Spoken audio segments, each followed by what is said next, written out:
आपका आज स्वागत है। आज जो वीडियो हम लेकर आए उसका टाइटल है the revenge story of Amit Shah, how Shah destroyed Congress state by state. तो चलिए जानते हैं इस वीडियो में, लेकिन इससे पहले इस वीडियो चैनल का वीडियो लिंक आपको हमारी वीडियो के डिस्क्रिप्शन मिल जाएगा। सब्सक्राइब किया, लाइक शेयर को फॉलो करें इनके चैनल को। उसके अलावा लोग चैनल लेके हमारी वीडियो के डिस्क्रिप्शन मिल जाएगा। सब्सक्राइब किया, लाइक शेयर को फॉलो करें। चलिए देख लेते हैं ये वीडियो। 2010 अहमदाबाद कोर्ट के बाहर मीडिया की सुनामी लगी हुई थी। कैमरास एक ही डायरेक्शन में पॉइंट किए गए थे। रिपोर्टर्स चिल्ला रहे थे, सिक्योरिटी पर्सनल भीड़ को पुश कर रहे थे और उन सब के बीच एक आदमी बिना एक्सप्रेशन के सीधा चल रहा था और वो थे अमित शाह। गुजरात के आला अफसरों पर सच छुपाने के आरोपों को देखते हुए सुप्रीम कोर्ट ने आज ये केस सीबीआई को सौंपने का हुक्म सुनाया।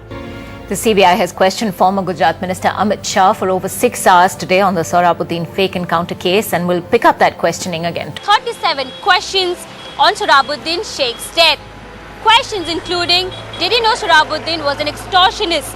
Did he sanction his killing? In the subsequent statements to CBI, he has directly named Amit Shah as the one who had called DG Vanjara and asked him to eliminate Sohrabuddin's wife Kausar B. Gujarat के सबसे powerful ministers में से एक, नरेंद्र मोदी के सबसे trusted साथी, उस दिन एक अक्यूज्ड बनकर सीबीआई कस्टडी में खड़े थे। मुझ पर जो आरोप लगाए गए हैं वो सभी के सभी आरोप फैब्रिकेटेड है, पॉलिटिकली मोटिवेटेड है और कांग्रेस सरकार के इशारे पर बनाया गया एक गलत कच्चा चिट्ठा है।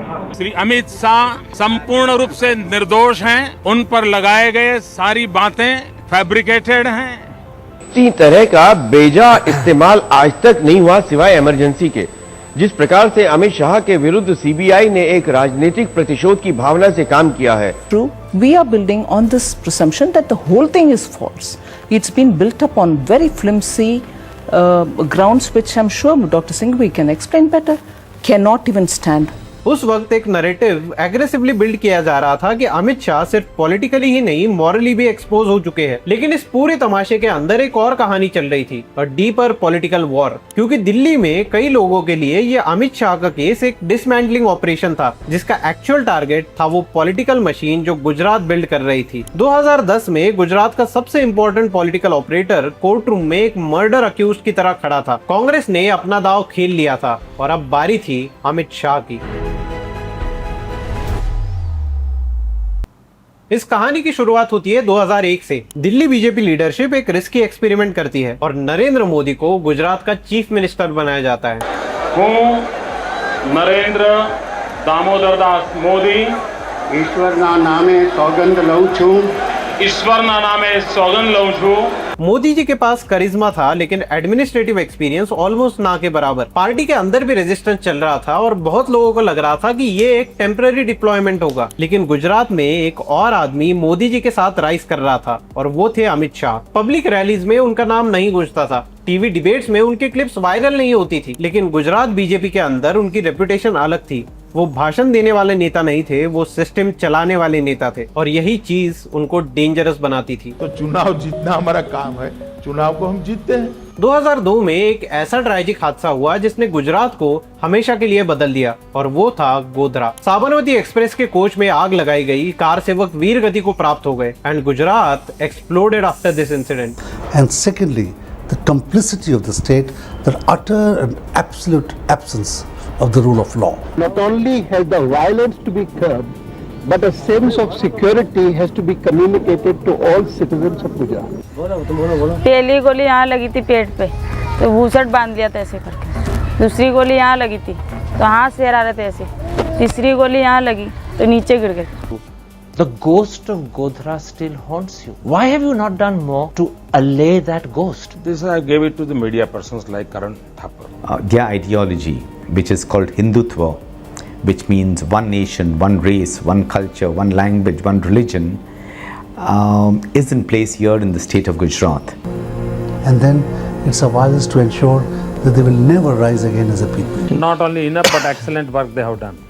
Excellent work. Excellent work they have done. Within 72 hours, we were able to control such a violence. Congress को लग रहा था कि मोदी जी पॉलिटिकली सरवाइव नहीं कर पाएंगे। नेशनल मीडिया का भी लार्जली यही अजम्पशन था। लेकिन फिर 2002 के इलेक्शन आए और रिजल्ट ने सबके कैलकुलेशन को हिला दिया। बीजेपी डिसाइसिवली जीत गई। भारतीय जनता पार्टी नो घोर विरोध कर्यो छे। आ सरकार एमनी इसी मूवमेंट के बाद Modi Shah partnership officially cement हो गई। लेकिन यहाँ पर एक इम्पोर्टेंट चीज समझना जरूरी है, अमित शाह सिर्फ मोदी के लॉयलिस्ट नहीं थे, वो उनके पॉलिटिकल आर्किटेक्ट थे। ये बताइए, आप और नरेंद्र मोदी के बीच में क्या रिलेशनशिप है? वो भारतीय जनता पार्टी के नेता है और मैं भारतीय जनता पार्टी का कार्यकर्ता हूँ। मोदी जी क्राउड साइकोलॉजी समझते थे और अमित शाह इलेक्शन के mechanics. Indian politics traditionally emotion driven थी, caste blocks, religious blocks, local satrap, नारेबाजी। लेकिन शाह पॉलिटिक्स को इंजीनियरिंग की तरह देखते थे। कौन सा कैंडिडेट किस बूथ में वीक है, कौन सा कम्युनिटी लीडर वोट को शिफ्ट कर सकता है, ये ऑब्सेशन लेवल डिटेलिंग थी। आज पॉलिटिकल पार्टीज डेटा एनालिटिक्स की बात करते हैं। 2002 और 3 में Amit Shah already hyper local election systems build कर रहे थे। इसी वजह से गुजरात बीजेपी धीरे धीरे इलेक्शन मशीन में ट्रांसफॉर्म हो गया। मोदी जी उस मशीन का चेहरा थे और अमित शाह उस मशीन के ऑपरेटिंग सिस्टम। इसीलिए कांग्रेस के लिए नरेंद्र मोदी तो प्रॉब्लम थे ही, पर उससे बड़ी प्रॉब्लम थी अमित शाह की, क्योंकि कांग्रेस सालों से एक इलेक्शन टेम्पलेट पे काम करती थी, Muslim vote consolidation, urban Hindu fragmentation, regional networks. लेकिन गुजरात में बीजेपी ने इस टेम्पलेट को ब्रेक कर दिया, all thanks to Amit Shah. उन्होंने पॉलिटिक्स को इमोशनल कोएलिशन से ऑपरेशनल कोएलिशन में कन्वर्ट करना शुरू किया और दिल्ली में लोग नोटिस कर रहे थे, स्पेशली द कांग्रेस, क्योंकि गुजरात सिर्फ एक स्टेट नहीं था, वो फ्यूचर का वार्निंग साइन लगने लगा था। अगर ये मॉडल नेशनल लेवल पे स्केल हो जाता तो ट्रेडिशनल कांग्रेस पॉलिटिक्स कोलैप्स कर देता। पर कांग्रेस के लिए समस्या ये थी कि मोदी और शाह का पॉलिटिक्स इस पीरियड में और करीब होता गया। राजनीति में लॉयल्टी कॉमन है, लेकिन कंप्लीट पॉलिटिकल सिंक्रोनाइजेशन रेयर होता है। मोदी और शाह एग्जैक्टली वही थे, एक दूसरे की स्ट्रेंथ और वीकनेस को परफेक्टली समझने वाले दो लोग जो पॉलिटिक्स को लॉन्ग टर्म प्रोजेक्ट की तरह देखते थे। इसीलिए गुजरात ग्रेजुअली बीजेपी की लेबोरेटरी बन गया और अमित शाह उस लेबोरेटरी के चीफ स्ट्रेटेजिस्ट। 2004 में कांग्रेस केंद्र में वापस आ गई, यूपीए की सरकार बन गई, दिल्ली का इकोसिस्टम चेंज हो गया, लेकिन गुजरात की मेमोरी कहीं नहीं थी। 2002 का साया इंडियन पॉलिटिक्स पे एक परमानेंट मार्क छोड़ चुका था और इसी बैकग्राउंड में कांग्रेस ने एक केस डेवलप करना शुरू कर दिया, Sohrabuddin Sheikh encounter case. Initially ये एक रीजनल क्रिमिनल इन्वेस्टिगेशन था, लेकिन इवेंचुअली इन्वेस्टिगेशन पॉलिटिकली एक्सप्लोसिव बनने लगी।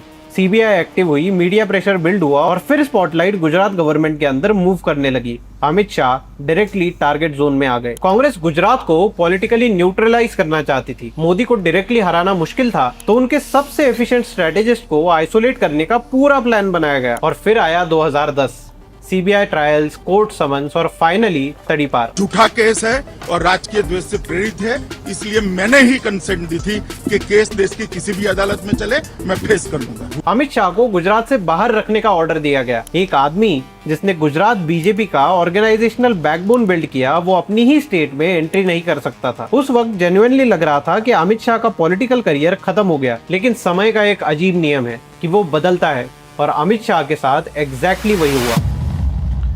तड़ीपार होने के बाद एक आम पॉलिटिशियन क्या करता है, या तो डिफेंसिव हो जाता है या विक्टिम बनकर सिंपैथी लेने की कोशिश करता है। लेकिन शाह ने कुछ और किया, उन्होंने खुद को नेशनल स्केल पर रीबिल्ड करना शुरू कर दिया। गुजरात से बाहर रहने की मजबूरी उनके लिए एक अनएक्सपेक्टेड पॉलिटिकल एजुकेशन बन गई। उन्होंने भारत को कॉन्स्टिट्यूएंसी बाय कॉन्स्टिट्यूएंसी पढ़ना शुरू कर दिया। उत्तर प्रदेश, बिहार, महाराष्ट्र, मध्य प्रदेश, सब कुछ, रीजनल पार्टीज की वीकनेस, कौन सा नेता आइडियोलॉजी से चलता है और कौन सिर्फ पावर इक्वेशन से। अमित शाह सब कुछ देख रहे थे और शायद पहली बार उनका फोकस सिर्फ गुजरात नहीं रहा, अब उनका कैनवस पूरा भारत था। कांग्रेस ने उन्हें जंगल में भेजा था वनवास करने के लिए, लेकिन उसी वनवास ने उन्हें वो राष्ट्रीय समझ दी थी जो उन्हें आगे काम आने वाली थी। पार्टी और जितने जो हिंदुत्ववादी संगठन हैं, वो बार बार इस प्रकार की भाषा या इस प्रकार के मुद्दों को उछालने की कोशिश करते हैं, जिसके कारण आपके ऊपर ये आरोप लगते हैं। सर, चुनाव इससे काफी आगे निकल चुका है, हिंदू मुस्लिम एरा इस देश में खत्म हो चुका है। भूपेंद्र जी, उत्तर प्रदेश में भी चुनाव डेवलपमेंट के मुद्दे पर होने जा रहा। But while all this was happening, दूसरे साइड पर कांग्रेस कोलैप्स कर रही थी। 2G scam, Commonwealth scam, Colgate, corruption allegations लगातार बढ़ रहे थे। जिस सरकार ने अमित शाह को कोर्ट में खड़ा किया, वही सरकार अब क्रेडिबिलिटी क्राइसिस में फंस रही थी। लेकिन सबसे इंटरेस्टिंग चीज थी बीजेपी कैडर का रिएक्शन। अक्सर जब किसी नेता पर सीरियस आरोप लगते हैं तो पार्टी धीरे धीरे डिस्टेंस बनाना शुरू कर देती है, लेकिन अमित शाह के साथ वैसा नहीं हुआ। बीजेपी कैडर ने उन्हें छोड़ा नहीं,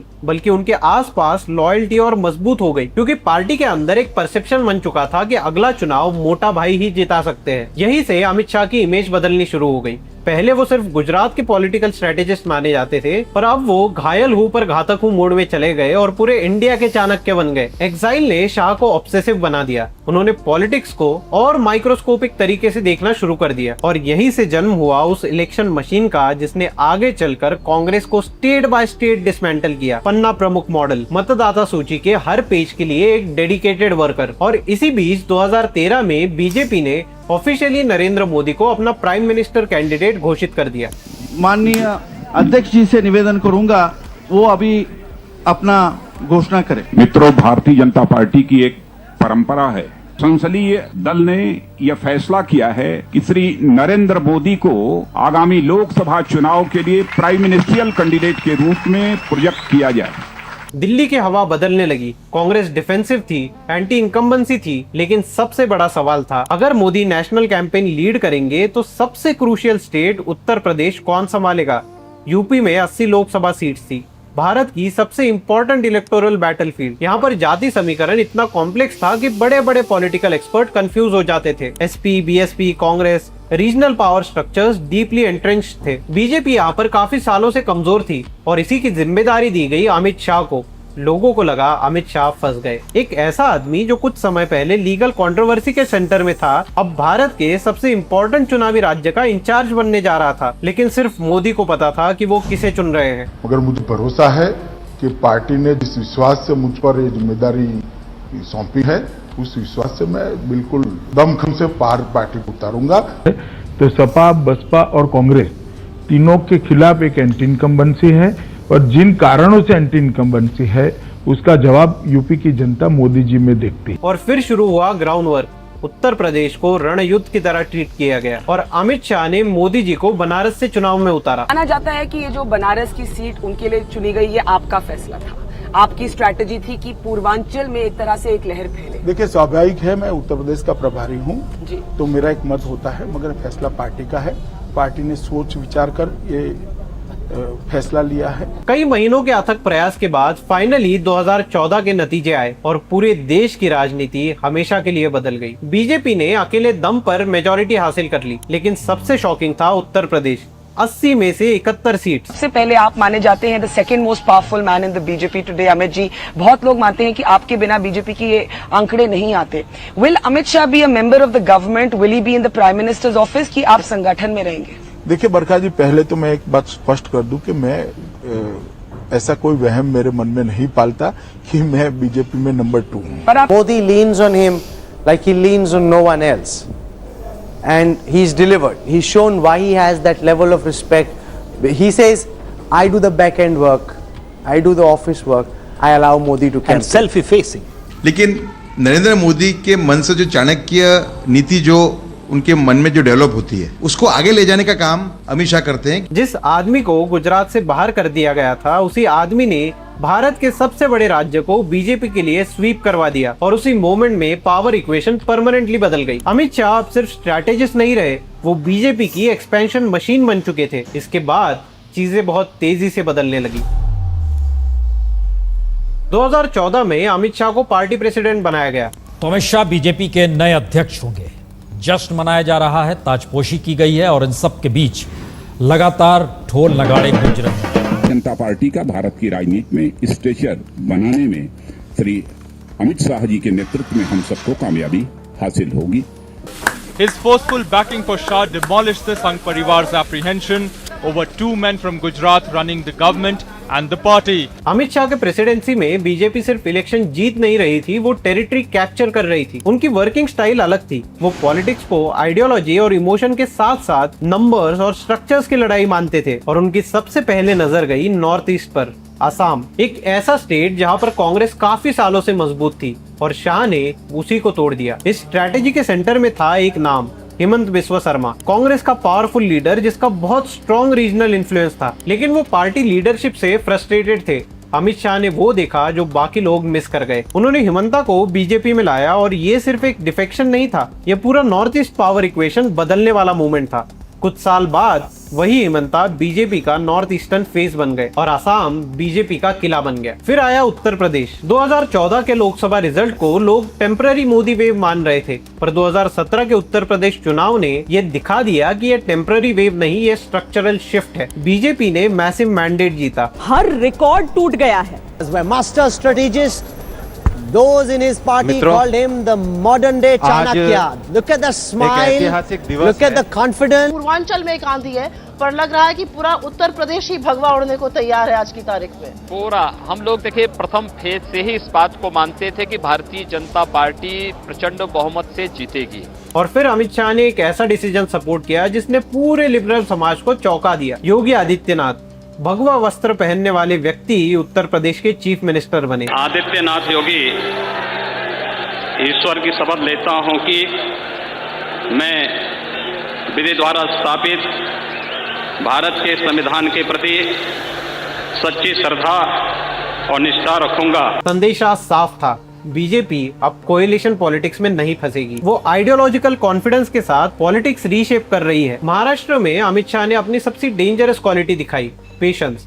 2019 में बीजेपी को महाराष्ट्र में झटका लगा, पर इसके 2.5 साल बाद ही अमित शाह ने शिवसेना तोड़ दी और एकनाथ शिंदे को मुख्यमंत्री बना दिया। पर दूसरा चैलेंज था शरद पवार। पवार दशकों से महाराष्ट्र पॉलिटिक्स के मास्टर स्ट्रेटेजिस्ट माने जाते थे। उन्होंने हर गवर्नमेंट देखी थी, हर अलायंस सरवाइव किया था। सीधी लड़ाई में शरद पवार को हराना मुश्किल था, इसलिए अमित शाह ने गनीमी कावा खेला and then game Ajit Pawar split. NCP अंदर से टूट गई, कांग्रेस तो इररिलेवेंट हो गई, महाराष्ट्र की पॉलिटिक्स परमानेंटली बदल गई। फिर आया बंगाल 2021। ये वो लड़ाई थी जहां पर बीजेपी ने अनप्रेसिडेंटेड ग्रोथ दिखाई, लेकिन ममता बनर्जी फिर भी टिक गई।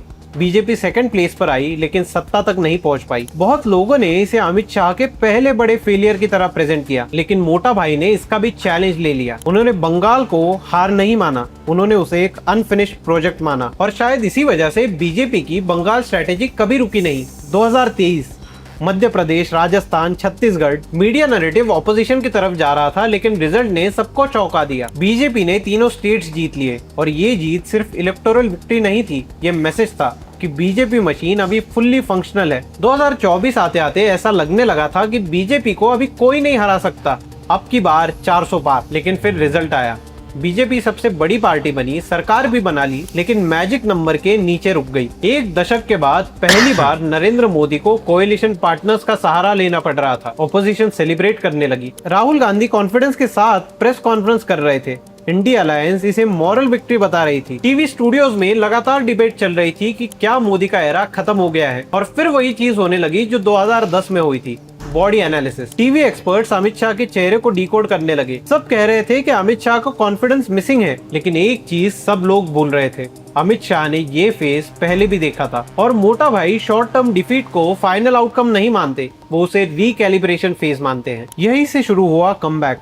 हरियाणा एग्जिट पोल्स कांग्रेस की तरफ इशारा कर रहे थे, लेकिन ग्राउंड स्ट्रक्चर कुछ और था। बीजेपी ने हरियाणा होल्ड किया। करेक्शन नैरेटिव पे ये पहला झटका था। फिर Maharashtra, Mahayuti landslide, Congress led coalition collapse हो गया। एक बार फिर से महाराष्ट्र बीजेपी का किला बन गया और ऑपोजिशन को समझ में आने लगा कि शायद 2024 कोई टर्निंग पॉइंट नहीं था, it was just a pause. फिर आया दिल्ली, आपका सबसे बड़ा गढ़, अरविंद केजरीवाल का गवर्नेंस मॉडल, 10 साल की सत्ता, लेकिन बीजेपी ने दिल्ली जीत ली, आप कोलैप्स मोड में चली गई। And this was showing a pattern. Amit Shah सिर्फ इलेक्शन नहीं लड़ रहे थे, वो ऑपोजिशन के कॉन्फिडेंस सेंटर्स तोड़ रहे थे। जहां ऑपोजिशन को लगता था कि ये स्टेट तो सेफ है, वही बीजेपी अटैक करती थी। बिहार में भी ऐसा ही हुआ। कॉम्प्लेक्स कास्ट पॉलिटिक्स थी, लेकिन एनडीए स्ट्रक्चर होल्ड कर गया। फिर असम, हिमंता शर्मा ने दोबारा डिलीवर किया। वही लीडर जिसे कभी कांग्रेस ग्रूम कर रही थी, वो अब बीजेपी का नॉर्थ ईस्ट का चेहरा बन गया था। और उसी के साथ फाइनली वेस्ट बंगाल। बंगाल जीतना एक सिंबल था। 2021 में ममता बनर्जी ने बीजेपी को रोका था। उस जीत के बाद ऑपोजिशन ने डिक्लेयर कर दिया था कि कुछ ऐसे एरियाज है जहां बीजेपी कभी नहीं जीत पाएगी। बंगाल उनमें से सबसे बड़ा एग्जाम्पल था। लेकिन हिस्ट्री का पैटर्न खतरनाक है। हर वो जगह जिसे इम्पॉसिबल कहा गया, वहां अमित शाह दोबारा लौटे। उन्होंने कहा था बंगाल अनकॉन्करेबल है। उन्होंने ये भी कहा था कि गुजरात के बाद अमित शाह का करियर खत्म हो जाएगा। But the game is not over until मोटा भाई says it's over। Amit Shah को खत्म करने चले कांग्रेस और ओपोजिशन को अगले 15 साल में अमित शाह ने हर जगह से उखाड़ फेंक दिया। भले देर से जवाब दिया, but Amit Shah had the last word। As they say, revenge is the dish best served cold. तो ये था आज का वीडियो गाइज। अगर आपको पसंद आया होगा तो लाइक, शेयर और सब्सक्राइब जरूर करना। अगर बहुत ज़्यादा पसंद आया है तो हाइप भी कर देना। मिलते हैं आपसे अगले वीडियो में, तब तक के लिए जय जय श्री राम। इससे पहले भी हम लोगों ने काफ़ी वीडियोस देखी हैं अमित शाह जी के बारे में, और आज जो वीडियो देखी है उसमें थोड़े डिफरेंट हम कहेंगे कि डेटा जो है वो शेयर किया गया।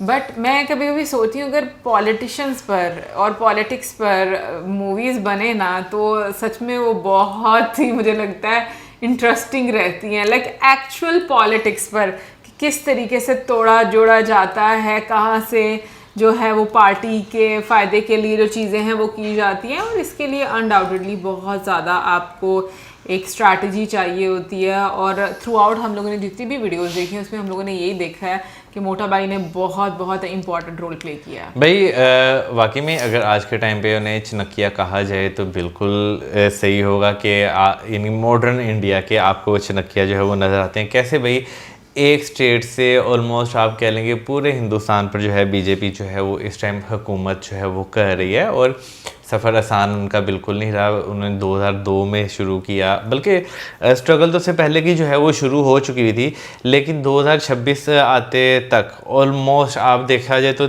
इंडिया में 4-5 स्टेट्स हैं जहाँ पे दूसरी गवर्नमेंट्स की जो है ना आपको हुकूमत नज़र आती है पार्टीज़ की, वरना ऑलमोस्ट हर जगह आपको बीजेपी जो है वो नज़र आ रहा है। लेकिन टिके रहना जो है ना राजनीति में बहुत ज़्यादा ज़रूरी है, क्योंकि हम अगर आम जिंदगी की बात करें और राजनीति की बात करें ना बहुत शदीद वाला फ़र्क होता है। वहाँ पर जो आपको जिस तरह से टॉर्चर जो है वो चीज़ों को लेकर किया जाता है ना, आपको तंग जिस तरह जो है वो किया जाता है, बहुत सारे लोगों के लिए वो काबिल बर्दाश्त नहीं होता। लेकिन हाँ, जाता भी फिर वही है जो भाई बर्दाश्त कर पाए। बिल्कुल, मुझे लगता है बहुत ज़्यादा पेशेंस चाहिए, बहुत ज़्यादा कंसिस्टेंसी चाहिए, और गिव अप वाला आपका एटीट्यूड नहीं होना चाहिए। हाँ। फिर आप पॉलिटिक्स में जो है वो टिक सकते हैं, क्योंकि पेशेंस इस तरह से कि वो कहते हैं ना कि ये नहीं कि 1-2 साल का, सालों का पेशेंस आपको चाहिए होता है। बाकी कमेंट सेक्शन में आप जरूर बताइएगा कि आपको किसी लिए ये वीडियो मिलेगी। नेक्स्ट टाइम सब्सक्राइब करना। Good bye.